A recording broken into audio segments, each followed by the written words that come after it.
those confirmed by a doctor without a test and those where COVID-19 was suspected but not confirmed. The first chart shows that up to the 29th of May, the ONS reported a total of 50,107 deaths in the UK where COVID-19 was mentioned on the death certificate. This compares to the figure of 38,593 deaths confirmed with a positive test previously reported by the Department of Health and Social Care over the same period. The second chart shows deaths by place of occurrence. Since the start of the outbreak, 62% of registered COVID-19 deaths have occurred in hospitals and 31% have occurred in care homes. At the start of this crisis, we took the necessary steps of closing vast numbers of shops, all but those we regarded as essential, to try and stop the spread of coronavirus and protect the public.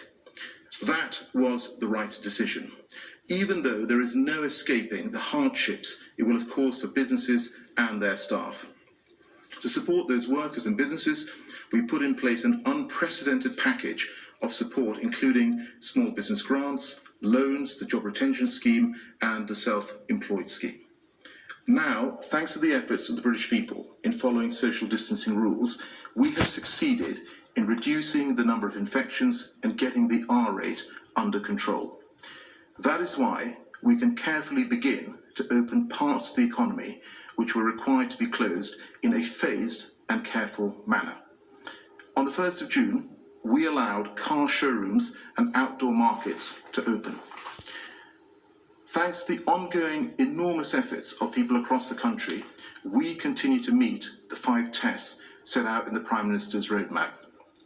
And the R rate continues to stay below 1.